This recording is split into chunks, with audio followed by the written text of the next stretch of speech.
പിന്നെ അതുപോലെ തന്നെ കൂടുതൽ സമയം എടുത്ത് വരച്ചാണ് ഈ മുതലയുടെ ചിത്രം. അത് ഞാൻ എൻ്റെ അക്കൗണ്ടിൽ ഇട്ടപ്പോൾ ഭയങ്കര റീച്ച് ആയിരുന്നു, എല്ലാവരെയും ഭയങ്കരമായിട്ട് ഷെയറും കമൻറ്റും എല്ലാം വന്നിട്ടുണ്ടായിരുന്നു.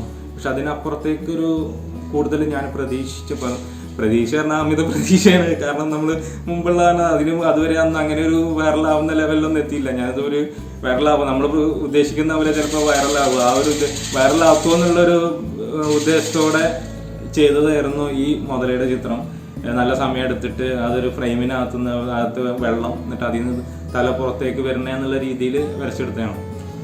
പക്ഷെ എനിക്ക് തോന്നുന്നത് അത് ആ ഒരു മുതലയുടെ കളറും ആ വെള്ളത്തിന്റെ കളറും ഒക്കെ ഒരുപോലെ വന്നുകൊണ്ടായിരിക്കാം ചിലർക്ക് പെട്ടെന്ന് ക്യാച്ച് ചെയ്യാൻ പറ്റാത്ത വന്നത് എന്നുള്ളൊരു തോന്നൽ ആയിരിക്കാം.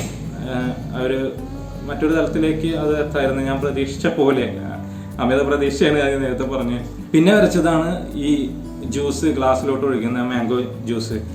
ഇത് ഞാൻ ഇപ്പോൾ നമ്മുടെ 3Dയുടെ മറ്റൊരു തലമാണ്. നമ്മൾ റിയൽ ആയിട്ടുള്ളൊരു സംഭവം, ഇപ്പോൾ ആ ബോട്ടിൽ റിയൽ ആയിട്ടുള്ള ഒരു ബോട്ടിലാണ്, ബാക്കിയെല്ലാം വരച്ചതാണ്.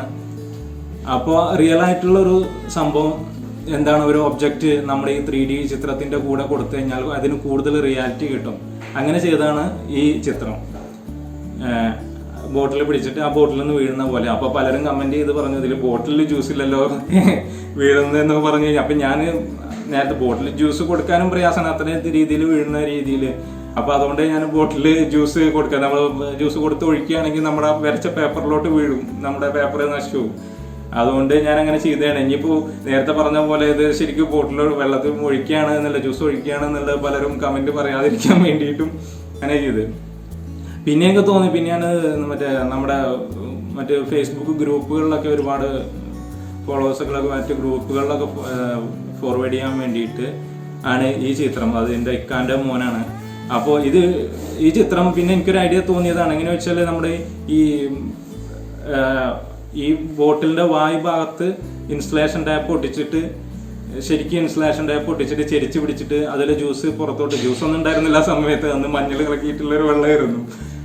അത് പെട്ടെന്ന് തോന്നിയൊരു ഐഡിയ ആണ്, അതുകൊണ്ട് ജ്യൂസ് ഒന്നും വാങ്ങിക്കാനോ അതൊന്നും പോയില്ല. അപ്പോൾ ആ ബോട്ടിലിൻ്റെ ഒരു വായു ഭാഗത്ത് ഒരു ഇൻസുലേഷൻ ടാപ്പ് ഒട്ടിച്ചിട്ട് അവനെ കൊണ്ട് ചെരിച്ച് പിടിപ്പിച്ചിട്ട് അങ്ങനെ എടുത്ത ഫോട്ടോ ആണത്. അത് കഴിഞ്ഞിട്ട് ഈ ഒരു ബോളിൻ്റെ ചിത്രം ഇതിനും എനിക്ക് അങ്ങനെ അതൊരു നമ്മുടെ അക്കൗണ്ടിൽ ഇടുമ്പോൾ ഒരു റിസൾട്ട് കിട്ടിയെന്നല്ലാതെ ഞാനിപ്പോൾ അതിനും ആ എല്ലാ പ്രതീക്ഷയില്ല. ഒരു ബോട്ടിൽ ഫുട്ബോളിനോടുള്ളൊരു ഇഷ്ടവും കൊണ്ടും ആണ് ഇത് വരച്ചത്. അങ്ങനെ ആ ബോള് ഞാൻ പ്രൊഫഷണലി കളിക്കാരണം എന്നല്ലെങ്കിലും ഗോൾ കീപ്പറായി നിൽക്കാനുള്ളൊരു ഇഷ്ടം കൊണ്ടാണ് അങ്ങനെ ഒരു ഗ്ലൗവോ കയ്യിലിട്ടിട്ട് ആ ഒരു ചിത്രം വരച്ചത്. അടുത്തതായിട്ട് അതുപോലെ എനിക്ക് ഒരുപാട് ആൾക്കാർ ഒരു സംശയങ്ങളും ഇതായിട്ടൊക്കെ തോന്നി, എല്ലാവർക്കും ഇത് വരച്ചതാണോ അങ്ങനെയുള്ളൊരു തോന്നലിനൊക്കെ എത്തിയൊരു ചിത്രമാണിത്. ഇതും ഞാൻ പറഞ്ഞ പോലെ തന്നെ നമ്മുടെ കൈ ഒരു റിയൽ ഒബ്ജക്റ്റ് 3D ഒബ്ജക്റ്റായിട്ട് കൂടി ചേർന്ന കൈ കൊണ്ട് നമ്മൾ കത്തി പിടിക്കുന്നതായിട്ടുള്ള ഒരു രീതിയിൽ വരച്ച ഒരു 3D ചിത്രമാണിത്. ഇത് പലരും ചോദിച്ചിട്ടുണ്ടായിരുന്നു, കത്തി ഒറിജിനലാണോ, കൈ ഒറിജിനലാണെന്ന് നമുക്ക് മനസ്സിലാവും, നീളം എങ്ങനെയാണ്, കത്തി ഒറിജിനൽ വരച്ചതാണോ, കത്തി മുറിച്ചതാണോ, അത് ഭാഗത്ത് മുറിച്ചിട്ട് ജസ്റ്റ് പിടിച്ചതാണോ എന്നൊക്കെ പലരും ചോദിച്ചിരുന്നു. പക്ഷേ യഥാർത്ഥത്തിൽ കത്തിയും വരച്ചതാണ്. പക്ഷേ ഞാൻ ആ കത്തിയിൽ പിടിക്കുന്നില്ല, തള്ളവിരൽ ഇങ്ങനെ ഉള്ളിലോട്ട് മടക്കിയിട്ട് ഇങ്ങനെ പിടിക്കുന്നതാണ് ശരിക്കും. അപ്പോൾ കത്തിയിൽ പിടിക്കുന്നതായിട്ട് തോന്നും. പിന്നെ അതിൽ ആ ഒരു കത്തിയുടെ ഒരു നിഴൽ ഞാൻ വരച്ചിട്ടുണ്ട്. ബാക്കി ശരിക്കും എൻ്റെ കയ്യിൻ്റെ നിഴൽ തന്നെയാണ് അവിടെ വന്നേക്കുന്നത്. അതും നമ്മൾ കുറേ ഗ്രൂപ്പുകളിലും മറ്റും ഷെയർ, GNPC നമ്മുടെ ഗ്രൂപ്പുകളിൽ, ഫേസ്ബുക്ക് ഗ്രൂപ്പുകളിലൊക്കെ ഒരുപാട് ഷെയറായി, ഒരുപാട് ലൈക്കും കാര്യങ്ങളൊക്കെ കിട്ടിയൊരു ചിത്രമാണത്. അതിന് ശേഷം കുറച്ച് ഗ്യാപ്പ് എടുത്തു. ഞാനൊരു ഇപ്പോൾ പൈനാപ്പിളിൻ്റെ ചിത്രം കാണിച്ചത് 2017 വരച്ചാണ്. ഇത് 2018 ഞാൻ ഒറ്റ ചിത്രങ്ങളും വരച്ചില്ല, എന്തോ ആ ഒരു വർക്കിൻ്റെ ഒക്കെ ഒരു വിഷയം കാരണമൊന്നുമില്ല.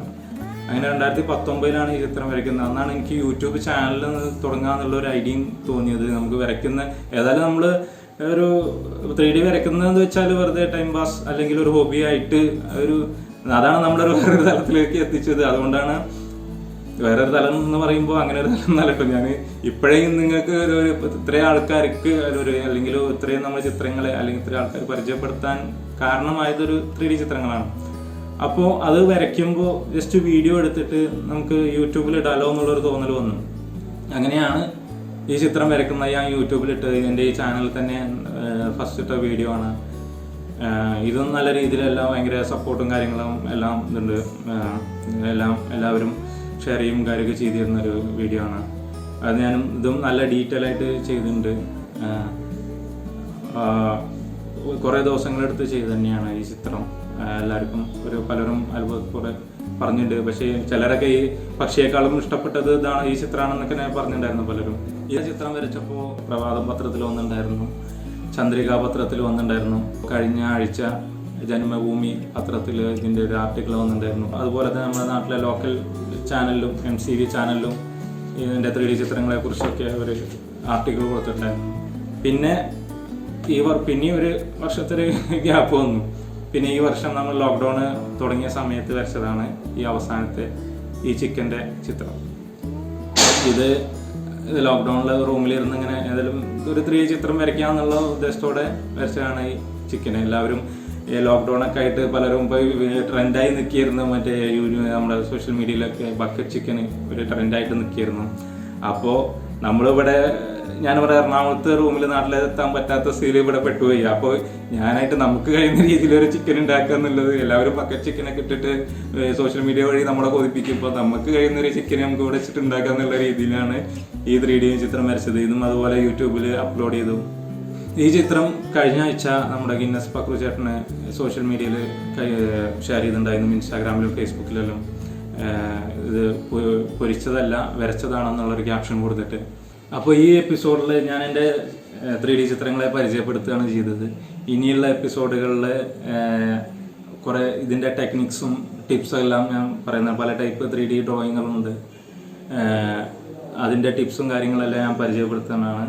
അപ്പോൾ ബേസിക്കായിട്ട് ഡ്രോയിങ് അറിയുന്നവരും പ്രൊഫഷണലായി ഡ്രോയിങ് അറിയുന്നവർക്കും 3D പരിചയമില്ലാത്തവർക്കും ഒക്കെ ഒന്ന് ട്രൈ ചെയ്ത് നോക്കാം.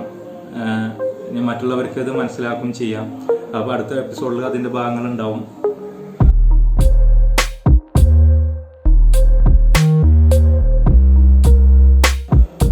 പിന്നെ ഈ ചിത്രം ഇത് 2017 ഞാൻ ചെയ്തൊരു വേറൊരു ഇതിന് മിറർ അനാമോർഫിക് ആർട്ട് എന്ന് പറയും.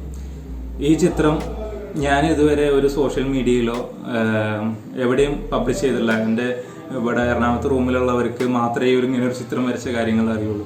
എന്തുകൊണ്ട് ഞാനത് ഇതുവരെ പബ്ലിഷ് ചെയ്തില്ല, ഇതെങ്ങനെയാണ് സംഭവങ്ങൾ എന്നുള്ളതെല്ലാം നമുക്ക് അടുത്ത എപ്പിസോഡിൽ കാണാം. അപ്പോൾ ഓക്കെ, അടുത്ത എപ്പിസോഡ് കാണുമ്പോഴേക്കും ഗുഡ് ബൈ. പിന്നൊരു കാര്യം, ചാനൽ സബ്സ്ക്രൈബ് ചെയ്യാൻ മറക്കരുത്. അതുപോലെ തന്നെ ബെൽ ബട്ടൺ ഞെക്കാൻ മറക്കരുത്. ഓക്കെ.